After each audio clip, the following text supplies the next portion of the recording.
Os últimos capítulos deixaram a situação sobre a morte do Gojo ainda mais detalhada. Todas essas informações que a gente teve sobre a morte do Gojo, fragmentada nos últimos capítulos, deu ainda mais pano para a manga para a gente discutir sobre o que levou à morte do professor. O golpe que foi ocultado no capítulo 236 e que a gente tenta entender até agora como o Satoru acabou sendo afetado por essa técnica. E agora vamos tentar destrinchar todos os acontecimentos para revelar o que rolou no corte oculto do Sukuna. Yo, Geeks, aqui é o Felipe e vocês estão no canal do Geek Brasil. Fiquem ligados que esse vídeo contém spoilers do mangá de Jujutsu Kaisen. Sim, pessoal, hoje aqui vamos destrinchar todos os detalhes da morte de Gojo. Sabe aquele corte que ficou oculto do Sukuna no capítulo 236? A gente vai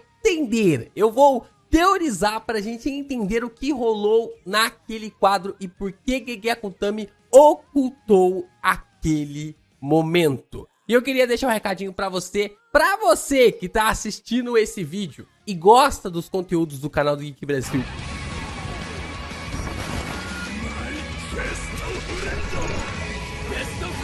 Se tem uma coisa que causou uma grande confusão na fandom de Jujutsu Kaisen, foi o golpe oculto do Sukuna. O golpe fatal em Satoru Gojo. Para muitos, o Gojo deveria ter sentido esse corte, ou até mesmo ter enxergado o corte que foi aplicado contra o professor no capítulo 236. E depois do último capítulo, o capítulo 252, na qual a Maki consegue enxergar os cortes do professor, fica difícil imaginar que Satoru não havia enxergado ou pelo menos sentido o corte vindo pra cima dele. Mas e se eu disser pra vocês que o Gojo pode ter sentido mesmo assim? Que o Gojo pode ter sentido o corte e que existe a possibilidade desse sentido do professor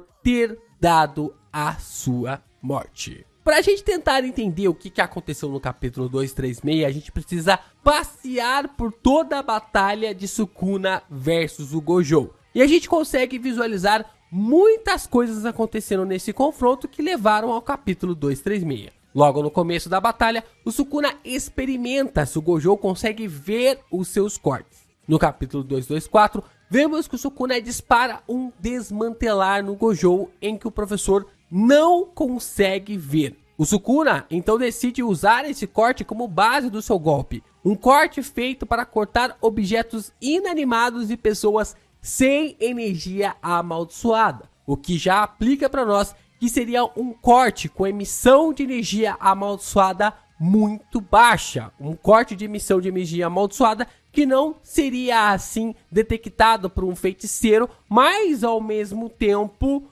não seria ali algo que teria uma capacidade contra o feiticeiro, já que ele é um corte que ele é utilizado para pessoas que não possuem resistência a poderes amaldiçoados ou coisas também relacionadas aos poderes amaldiçoados. Então, veio o capítulo 232, quando Sukuna toma a porrada que faz a sua coroa cair. Aquele grande meme, né, de que cuidado com a sua coroa, princesa, senão a coroa cai.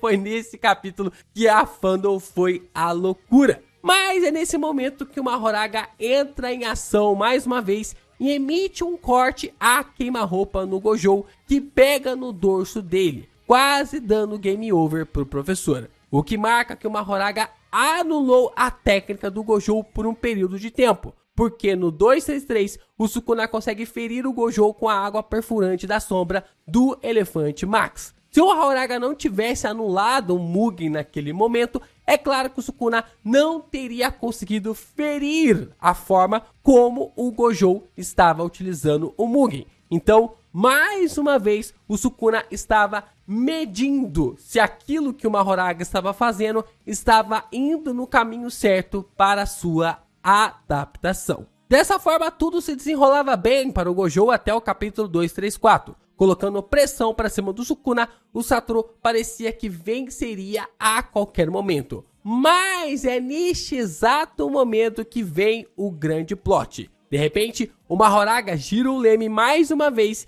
e assim um corte é feito. E Mahoraga consegue cortar o braço do Gojo, quebrando o Mugen mais uma vez. Repare que temos o mesmo rasgo, a mesma formatação, o mesmo formato de rasgo nos prédios que o Sukuna fez no capítulo 224. Com o mesmo ângulo, com o mesmo tipo, e temos também um Forest Down absurdo do Gojo cortado ao meio nesse quadro, pela formatação da página. Então, nós temos esses grandes detalhes. O Mahoraga, ele corta ali o braço do Gojo da mesma forma e do mesmo estilo que o Sukuna tinha feito no capítulo 224. E nós já tínhamos um Forest Down de como o Gojo seria cortado, porque o tipo da formatação da página cortava o Gojo ao meio. E nesse momento, reparem como o Mahoraga criou esse modelo baseado mais uma vez em um corte na qual o Gojo não consegue ver, o que bate perfeitamente com a ideia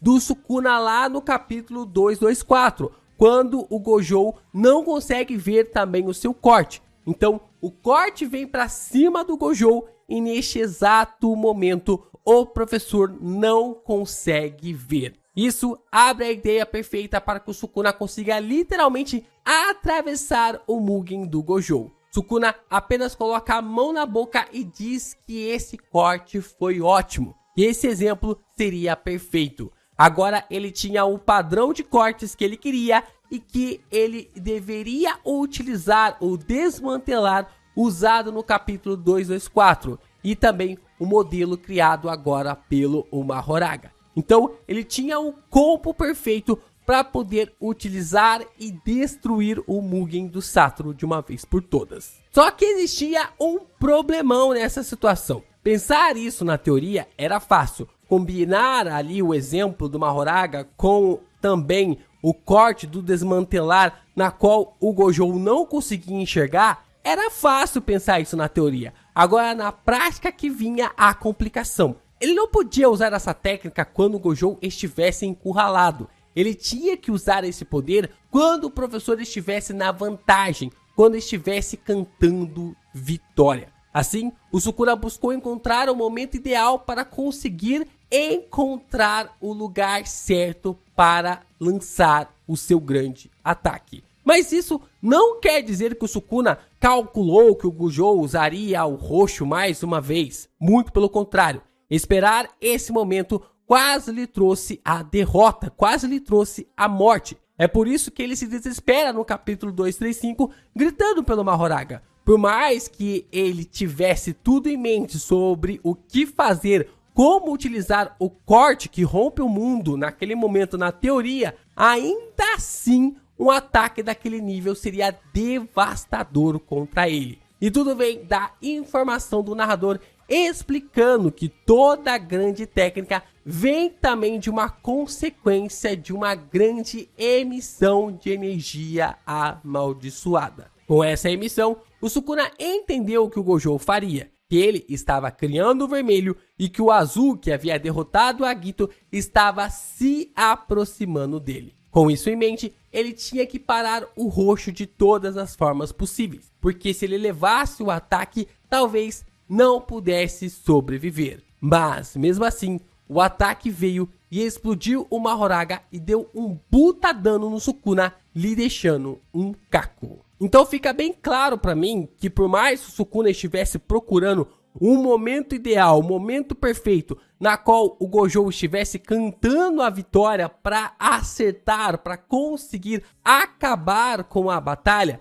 nessa situação, para mim, o Sukuna não queria chegar. Ele não queria ser acertado por um roxo mais uma vez, porque ele não sabia se iria sobreviver a este ataque. É nesse momento que duas coisas acontecem. O Gojo não está em seu melhor momento da luta, mas está com sua energia amaldiçoada recuperada e sua energia reversa estabelecida. E o Sukuna está em seu pior momento da batalha. Sem Mahoraga, sem Agito e com seu corpo todo destruído. Mas para o Sukuna, esse era o melhor momento. Ele havia saído de mais um roxo com vida estava no caminho certo. Gojo estava na vantagem, era nesse momento que Satoru estava quase cantando a vitória. Com toda essa explicação, agora vem a minha teoria de como Gojo não conseguiu ver os cortes do Sukuna e como ele não sentiu a emissão da energia amaldiçoada para o ataque.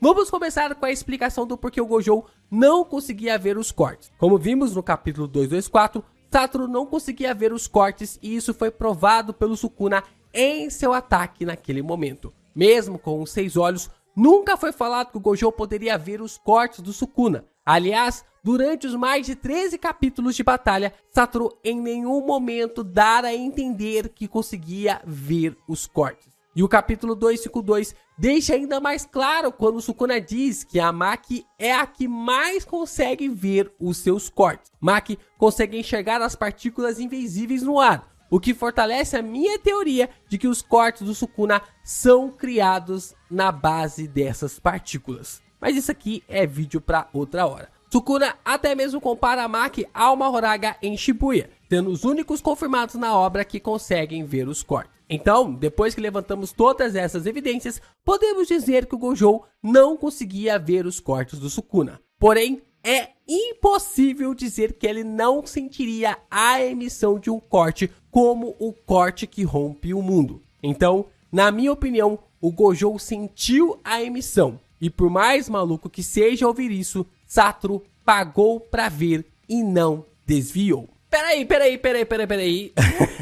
Antes que você me xingue de todos os nomes possíveis, eu não quero dizer que eu concorde com isso na qual eu vou explicar. Esse vídeo é só uma teoria, mas, acima de tudo, é a lógica na qual eu mais pude enxergar sobre o corte oculto do Gege. O corte oculto do Sukuna que acabou acabando com o Satoru naquele momento do capítulo 236. Pensa comigo, todos nós sabemos que o Satoru é um feiticeiro cheio de si. Ele mesmo toma um esculacho do Nanami no seu pós-vida no aeroporto. Nanami mesmo fala que o Gojo usava o Jujutsu para se amostrar e não para salvar as pessoas. Um feiticeiro Jujutsu deve utilizar as suas técnicas para salvar as pessoas e não para querer mostrar quem é o melhor, quem é o maior ou quem é o mais forte. Então aqui nós temos já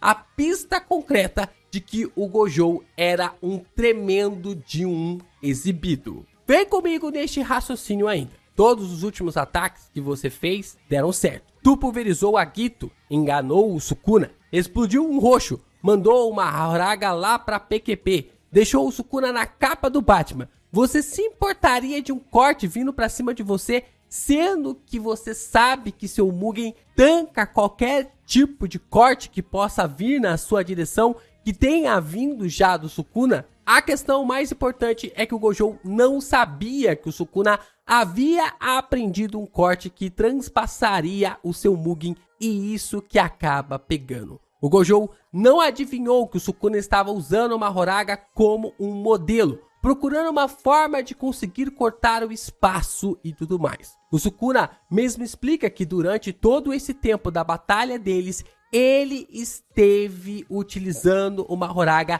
para se adaptar e se adaptar de forma acelerada. Uma vez que o Mahoraga se adapta ao Jujutsu, a análise nunca termina e continua sempre com novas adaptações. O Sukuna explica que a primeira vez que ele se adaptou, na qual a gente falou lá do capítulo 232, gerou para ele a capacidade de alterar a natureza da energia amaldiçoada. Mas isso era impossível para ele, por isso decidiu esperar uma nova adaptação. E assim veio a segunda adaptação, que era exatamente o que ele queria. Não eram como os cortes que ele utilizava de forma de um projétil, mas sim uma expansão do alvo da técnica. E o alvo da técnica não era Satoru Gojo, mas sim o espaço, a existência, uma extensão do próprio mundo. Mesmo que no pós-vida o Gojo saiba que o Sukuna não deu tudo de si lutando contra ele, ele só foi descobrir isso depois de derrotado.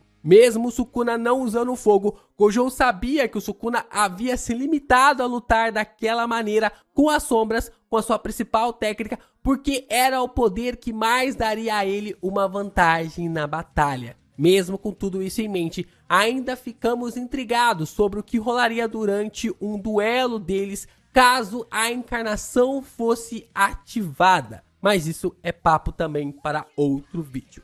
Na minha visão, Gojo pagou para ver o corte vindo para cima dele, não esperando que o Sukuna cortasse o próprio espaço. Como eu já falei, ele não sabia que ele tinha essa capacidade através do modelo criado pelo Mahoraga. Ele pagou para ver e pagou caro demais.